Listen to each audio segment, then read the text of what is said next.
Good afternoon everyone, welcome back to my channel. কেমন আছো তোমরা সবাই? আশা করছি সবাই খুব ভালো আছো, আমিও বেশ ভালো আছি। আজকে সকালবেলায় রেডি হয়ে দুজন মিলে একটু বেরিয়েছিলাম, একটা গিফট কেনার ছিল। আসলে আজকে হচ্ছে ভাইয়ের জন্মদিন। কালকে যখন বৌভাত থেকে আমরা ফিরছিলাম তখনই রাত্রির 12টার সময় ওর জন্মদিন আমরা উইশ করি ওকে, আর আজকে সেটা সেলিব্রেট করা হবে, সেই জন্য একটা গিফট কিনতে এসেছিলাম।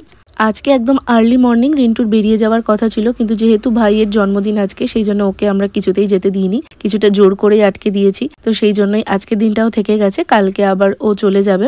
এখান থেকে আমাদের এখন গিফট কেনা কমপ্লিট, আর ওটা খুব সুন্দর করে কাকুকে বললাম র্যাপ করে দিতে। তার সাথে একটা চকলেট নিয়েছিলাম, ওই যে ওয়ালে দেখেছিলে গণেশগুলো ছিল, ওরকমই একটা গণেশ নিয়েছিলাম।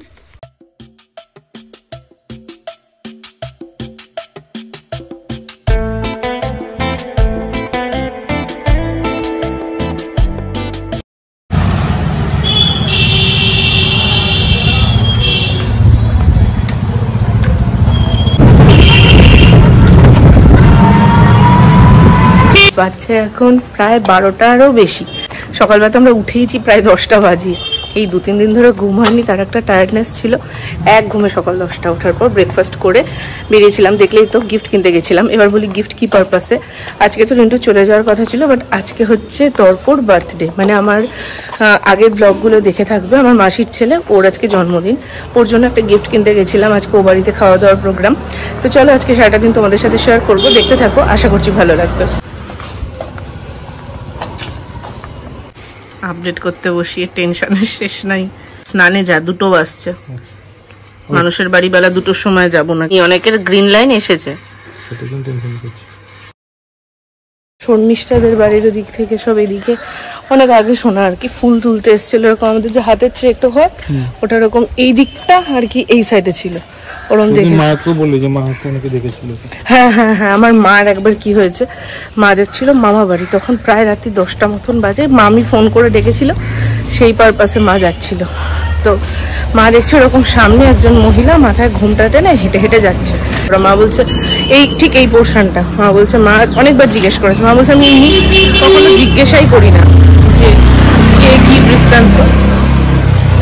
তো মা নাকি অনেকবার জিজ্ঞেস করেছে। মা বলছে গা ভারী লাগছে। এবার জানি না মা ভয় পেয়েছিল কিনা নাকি অ্যাকচুয়ালি কিছু ছিল, বাট এই একটা ইনসিডেন্ট বাবার সাথেও 2-1বার এই জায়গাতে ঘটে, এই জায়গাতে না মানে আমাদের বাড়িতে 2-1বার ঘটেছে দুটো ঘটনা, পরে কখনো শেয়ার করবো।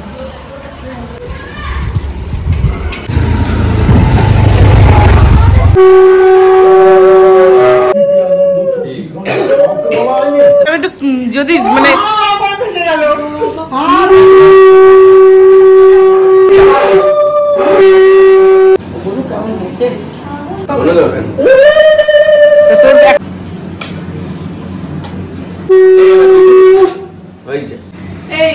এবার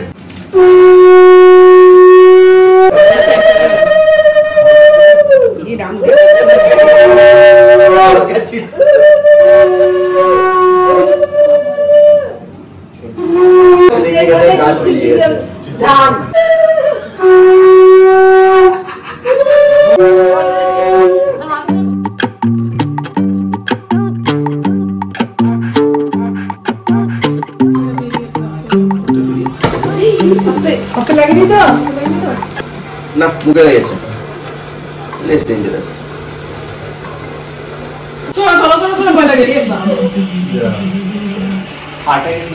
happy birthday to you, happy birthday dear. কি বলবো, দর্প বলবো না দর্প বলবো? দর্প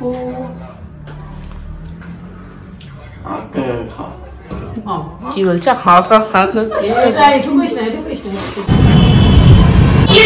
প্রায় 5:30 নাগাদ মামা বাড়ি থেকে বাড়ি চলে এসেছিলাম। তারপর একটুখানি ফ্রেশ হয়ে এখন আমরা মেলা দেখতে এসেছি। বহরমপুর মেলা শুরু হয়েছে, আর আসা হচ্ছিল না। ও চলে আসলে আর আসা হতোও না, সেই জন্য ভাবলাম একবার ঘুরেই আসা যাক।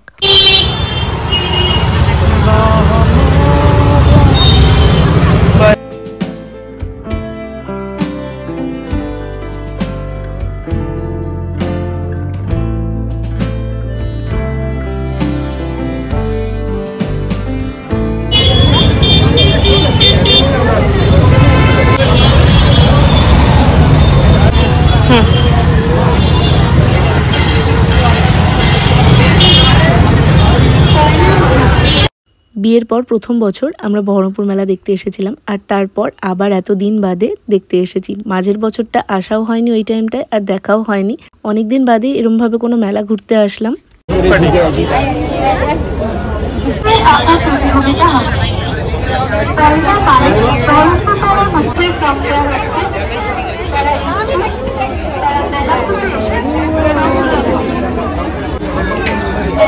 মেলায় সবার প্রথম যে জিনিসটা আমার প্রচণ্ড ভালো লেগেছিল সেটা হচ্ছে হ্যান্ডমেড জুয়েলারি কালেকশনগুলো। আমার বহুদিন ধরে এরকম মালা বা চোকার যাই বলো না কেন সেগুলো নেওয়ার ইচ্ছা ছিল। তার সাথে এখানে প্রচুর চুড়ির কালেকশন ছিল, কানের দুলের কালেকশন ছিল। এইরকম টাইপ হ্যান্ডমেড জুয়েলারি আমার ভীষণ পছন্দ। কোনটা ছেড়ে কোনটা নেব আমি তো ঠিকই করতে পারছিলাম না। তো রিন্টুকে এখানে দেখাচ্ছিলাম কোনটা নেওয়া যেতে পারে। আমার ক্লের যে জুয়েলারিগুলো হয় ওগুলোও বেশ ভালো লাগে। এখান থেকে আমি একটা ইয়াররিং নিয়েছিলাম, যেটা নিয়েছিল 25 টাকা। এই যে হাতে যেটা তুলেছিলাম ওটাই নিয়েছিলাম।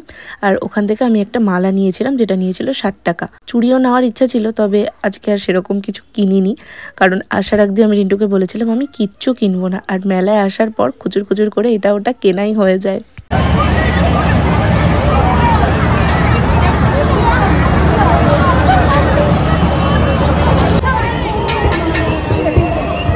মেলার ভেতরটা বেশ কিছুটা সময় আমরা এক্সপ্লোর করলাম। তারপর আমি ফুচকা খেয়েছিলাম। এখান থেকে রিন্টু কিনেছিল পাপড়ি চাট, তবে ওর থেকে আমিও ভাগ নিয়েছি। মেলা ঘোরা শেষ করে বাইরে বেরিয়ে এলাম, আর এখানে দেখছিলাম জিলাপি, বাদাম, গজা এসব বিক্রি হচ্ছিল। তো বাড়ির জন্য কিছুটা জিলাপি নিয়েছিলাম। আর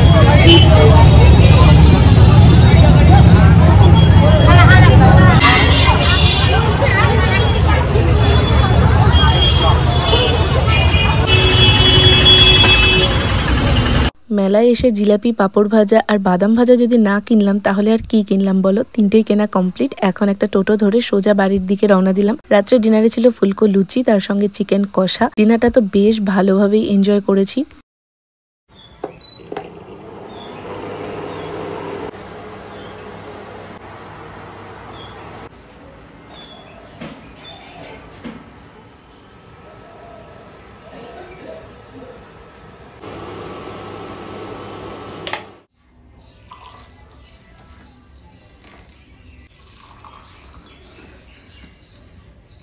গুড মর্নিং। আজকে হচ্ছে নেক্সট ডে। এখানে মা সকালবেলা আমার জন্য আর মার জন্য চা করছিল। প্রথমে রিন্টুকে দুধ চা করে দিয়েছে, ও যেহেতু লাল চাটা অত বেশি পছন্দ করে না, আর আজকে ও চলে যাবে।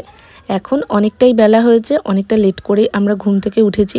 ও ওদিকে গেছে ফ্রেশ হতে, আর বাবার সাথে দাঁড়িয়ে কথা বলছিল। সেই সময় আমি বিছানাটা গুছিয়ে নিলাম, আর তার সাথে মা তো চা করে এনে দিয়েছে। আমি আর মা বসে এখানে চা খেতে খেতে একটু গল্প করছিলাম।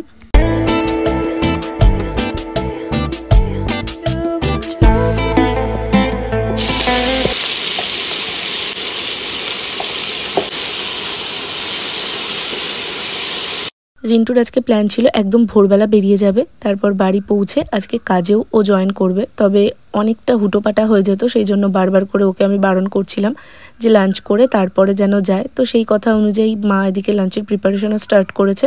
লাঞ্চ আজকে ছিল আলু পেঁয়াজকলি ভাজা, তার সঙ্গে চিংড়ি মাছের একটা তরকারি মা করছিল এখানে। আর এদিকে আমি ওর ব্যাগটা গুছিয়ে রাখছিলাম। 2:45-এ যে রানাঘাট যাওয়ার ট্রেনটা, ওটা ধরেই ও যাবে। রানাঘাট থেকে ট্রেন চেঞ্জ করে নেবে। ওই ট্রেনটায় আমিও যাই, তোমরা তো জানোই। ওই ট্রেনটায় গেলে না অনেকটা ফাঁকায় ফাঁকায় যাওয়া যায়। তো যাই হোক, লাঞ্চ কমপ্লিট করে এদিকে ও বেরিয়ে গেল, আমিও টাটা বাই বাই করে ঘরে চলে আসলাম।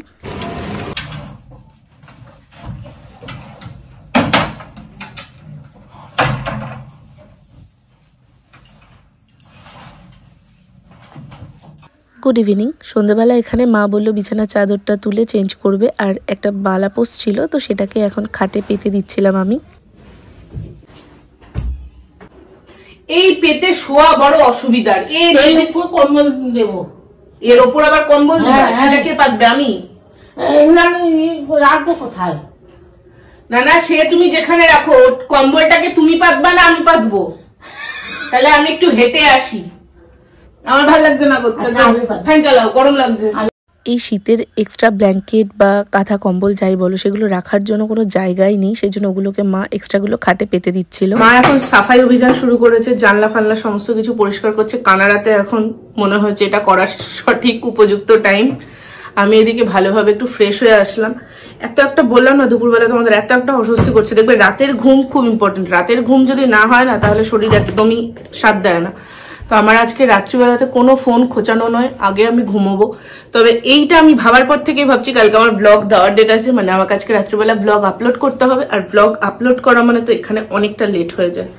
মাঝে 2-3 দিন আমি বেঁচে গেছি এই ব্লগ আপলোডের চক্কর থেকে, কারণ আমি মামার বাড়ি গিয়ে প্রায় 4টে থেকে 5টা ব্লগ আপলোড করে এসেছিলাম। সেই জন্য এবার আমি অতটা ওই ঝামেলা আমাকে পোয়াতে হয়নি, বাট আজকে তো করতেই হবে। আজকে সকাল থেকে সেভাবে গুছিয়ে কিছু শেয়ার করতে আমি তোমাদের সঙ্গে পারিনি, কারণ যেহেতু আজকে চলে যাবে একটু ব্যস্ততা ছিল, তার সঙ্গে অনেকটা বেশি মন খারাপ ছিল। আমি জানি না কেন আমার এখনও ও চলে গেলে খুব মন খারাপ হয়। আজকের ব্লগটা তোমাদের কেমন লাগলো অবশ্যই একটা কমেন্ট করে জানিও।